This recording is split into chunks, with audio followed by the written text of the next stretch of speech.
నమస్తే, నేను భాను.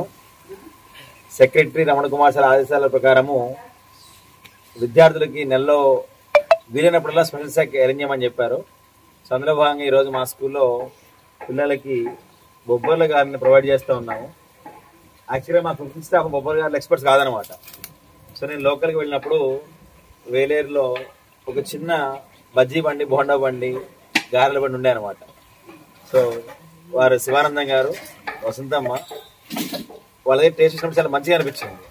సో వాళ్ళని ప్రత్యేకించి ఎందుకు తీసుకురాకూడదు మన దగ్గరికి అని చెప్పేసి వాళ్ళ దగ్గరికి వెళ్ళి మా దగ్గర చెప్పాం అనమాట. ఇట్లా పిల్లలకి ఒక స్పెషల్ స్నాక్ ఇద్దాం అనుకుంటున్నాము, తప్పనిసరిగా మీరు రావాలి అంటే. సో పిల్లల కోసం అయితే ఖచ్చితంగా వస్తామని చెప్పి వాళ్ళు రావడం జరిగింది. నేను అడిగాను పైసలు మరి ఏం సంగతి అంటే, ముందైతే పని కానిద్దాం సార్, పిల్లలు అంటున్నారు కదా, మనం వెళ్ళి పని చేద్దాము, పైసలు ఏముంది సార్ అని చెప్పి అన్నారు అనమాట.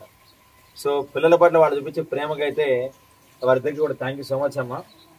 సో మీరు చెప్పాలి ఇప్పుడు. నేను అడిగే ప్రశ్న అంటే, మా దగ్గర మీరు భోజనం చేశారు ఈరోజు, భోజనం ఎట్లా ఉంది మీరు చెప్పాలి. వస్తుందమ్మా, కూరలన్నీ మంచిగా ఉన్నాయా?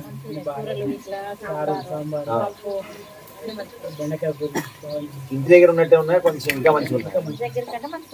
ఇంకా మంచిగా ఉన్నాయి.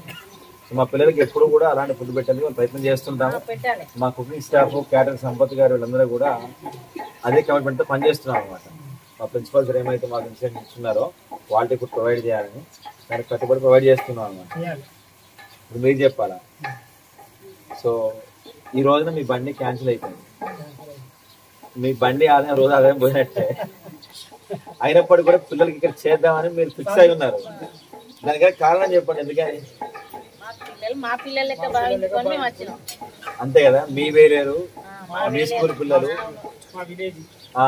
చూసారా వాళ్ళు చెప్పే మాట అంత మధురంగా ఉన్నాయో. సో మా ఊర్లో ఒక స్కూల్ నడుస్తా ఉన్నప్పుడు ఆ స్కూల్లో పిల్లల కోసం మా వంతుగా ఎందుకు చేయకూడదు, మాకు వచ్చినటువంటి స్కిల్ తోటి వేలకి పేరు రావాలి. రైట్. సో టీచర్లు ఎంతో ట్రై చేస్తున్నారు పిల్లల్ని మార్చడం కోసం, వాళ్ళకి మంచి బుద్ధులు నేర్పడం కోసం, చదువు చెప్పడం కోసం. అందులో మీ వంతుగా మీరు చేయగలిగింది ఏంటంటే మంచి ఫుడ్ ప్రొవైడ్ చేయడం ఈ స్నాక్ రూపంలో. సో నిజంగా ఇద్దరు కూడా చాలా చాలా గ్రేట్ అనమాట. వచ్చిన దగ్గర నుంచి ఇద్దరు కలిసి పనిచేస్తూ ఉంటారు. షాప్ దగ్గర చూస్తుంటాం, బండి దగ్గర ఇద్దరుగా చాలా బాగా పనిచేస్తుంటారు. సో ఇట్లా ఎప్పుడన్నా ఇద్దరి మధ్యలో గొడవలు అయినాయా శివానందం గారు? నాకు తెలిసి మీరు చాలా ప్రశాంతంగా ఉంటారు, అమ్మాయి మిమ్మల్ని కోపడుతూ ఉంటది.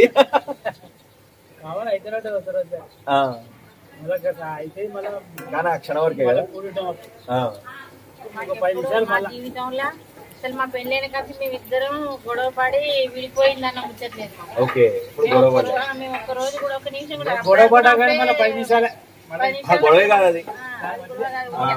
ప్రేమగా ఒకటి అనుకోండి, ఆయన ఒకటి అంటే నేను ఒకటి అంటే అంతా అయిపోతుంది. మరి ఆ కమిట్మెంట్ ఉంది కాబట్టి చాలా బాగా.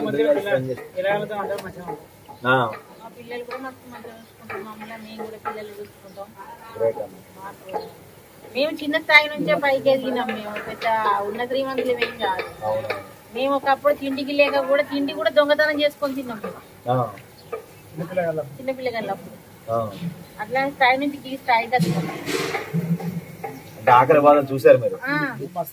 మస్తు కష్టపడ్డాం. మా కష్టం అసలు ఎవరు వాళ్ళని కూడా పడదు. ఇంత ఘోరమైన కష్టం మా హోదా గుర్తుకొస్తే అసలు మేము ఎందుకు ఇట్లు ఆ స్థాయి నుంచి ఈ స్థాయి వరకు ఎట్లా ఎదిగినాము అన్నది మాకే అర్థం కాదు. మా స్కూల్లో పిల్లలకి మీరు ఇచ్చే ఒక చిన్న సందేశం చెప్పండి ఏదన్నా. ఎందుకంటే మీరు కూడా ముగ్గురు పిల్లల్లో పెంచినట్టున్నారు, వాళ్ళ ప్రయోజకులను చేశారు. సో ఎంత కష్టపడి ఉంటారో అని తెలుసు నాకు. సో మా పిల్లల కోసం మీరు చెప్పండి ఒక మాట. నేను వాళ్ళకి వెళ్ళినప్పుడు చూపిస్తా వీడియో ఇది. అంటే ఒక తల్లిగా ఒక తండ్రిగా చెడ్డ పేరు రాకుండా లేకుండా బుద్ధిమంతులుగా ప్రయోగం తల్లిదండ్రుల పేర్లు నిలబెట్టుకోవాలి. చిన్న చిన్న మనిషి పడదలు వస్తే ఆత్మహత్యలు అవి ఇవి ఏం చేసుకోవద్దు. మంచిగా నిలబడాలి. మనం గదం నిలబడ్డట్టు నిలబడి ఒక చెట్టు లాగా ఆ చెట్టు నీడికి చూడు అలా ఉండాలి మీరు తల్లిదండ్రులకు. ఏది మేము ఇట్లా అది పేలైనాం కదా మాకెందుకు ఈ జీవితం అన్నది విరక్తి చెందద్దు. ఆ విరక్తి చెందకుండా మీరు నడుచుకుంటా ముందుకు సాగిపోవాలి. ముందుకు సాగిపోతే మీకు విజయం దక్కుతుంది. లేక మాకేమవుతుంది అని మీరు అనుకుంటే మాత్రం అది జీవితం అప్పుడు కోల్పోతారు. మీరు కోల్పోకుండా మీరు ముందుకు నడవాలి. నడిచిందంటే విజయం దక్కుతుంది మీకు. నేను ఇప్పటిదాకా ఇక్కడ వినడం ఒక మంచి మాట చెప్పింది వసంతమ్మ. ఏమన్నదంటే తల్లిదండ్రులు మిమ్మల్ని ఒక విత్తనంగా నాటారు, మీరు ఒక మహావృక్షం అయ్యి వాళ్ళకి నీడనివ్వాలని చెప్తుంది అనమాట. 10 మందికి నీడ ఇవ్వాలి. తల్లిదండ్రులతో పాటు ఇంకో 10 మందికి నీడనివ్వాలి. అంత ఆశంతో మీరు బతకాలి, ఒక గజంలా నిలబడాలా. జీవితంలో ఎప్పుడన్నా కష్ట నష్టాలు ఎదురైనప్పటికి కూడా ఆత్మహత్య చేసుకోవాలన్న ఆలోచన మీరు రానేయద్దు. సమస్యలు తాత్కాలికమని చాలా గొప్ప మాట చెప్పినది. సో ఈ మాటలను కూడా మీరు అనుభవంతో చెప్పిన మాటలే, మీరు అనుభవంతో చెప్పిన మాటలే.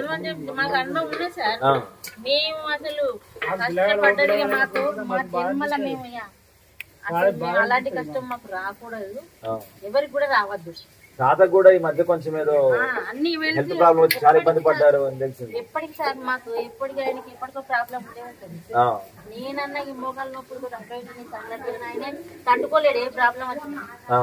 ఆయనకి ఎప్పటికీ పిల్లలైనా మేమైనా కూడా మీరే కొన్న ధైర్యం తాతకి మరి. మేము అసలు పిల్లలు కూడా ఇట్లా అయింది అంటే 3 నిమిషాలు దొరుకుతారు మాకు.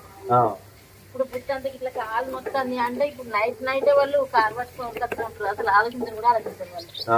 అట్లా చేస్తారు మా పిల్లలు మమ్మల్ని. వాళ్ళ చిన్న వాళ్ళకు పిల్లలు ఇప్పుడు పెళ్లి కాలేదు, వాళ్ళ బిడ్డలతో సమానంగా మమ్మల్ని పెంచుకుంటారు మా పిల్లలు.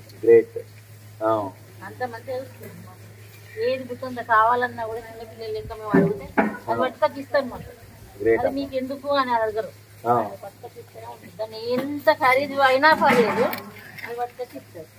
వాళ్ళు అలా ఉన్నారంటే దాని గొప్పతనము పిల్లలు కాదు, పెంచిన మీది. అంతేనా? మీ పెంపకం గొప్పతనమే కదా. మాకు ఇప్పుడు 1000 రూపాయల వస్తువుకి అది మంచిగున్నది నాని అని నేను అన్నాను. ఆ 1000 రూపాయలు కాదు, ఇంకా 2000 అయినా పెట్టి తీసుకొస్తాం. కానీ పైసల గురించి ఆలోచించకమ్మా అంటారు. అట్లాంటి తీసుకొస్తాం మాకు. మంచి పిల్లలు మా పిల్లలు, మా పిల్లలు మేము మంచి పెంచుకున్నాం సార్. అది మేము అనుకోవద్దు, లోకం అనాలి. ఎక్కడికి పోని మా పిల్లల గురించి నువ్వు అడుగు. వీళ్ళలో ఉంటున్నావు కదా, ఈ బజ్జీల కొట్టు వల్ల పిల్లలు ఏం చేస్తారు, వాళ్ళు మంచిగా కానీ నువ్వు అడిగేస్తున్నాను. అడిగితే నీకు ఎలాంటి మార్పు లేకుండా చెప్తారా, లేకుంటే మార్పు ఉండదు అని చెప్తారా చెప్తాను. అది మీ పెంపకం పైన మీకు నమ్మకం అనమాట. దానికి గ్రేట్ నిజంగా. ఎనివే మా పిల్లలకు వచ్చి మీరు చక్కగా స్నాక్స్ తయారు చేసినారు, అవి టేస్ట్ కూడా చాలా బాగున్నాయి. సర్వ్ చేసిన తర్వాత ప్రొడక్ట్ ఫీడ్బ్యాక్ కూడా తీసుకొని పంపిస్తే చిన్న వీడియో మీకు. థ్యాంక్ యూ శివానందం గారు. కూర్చోండి.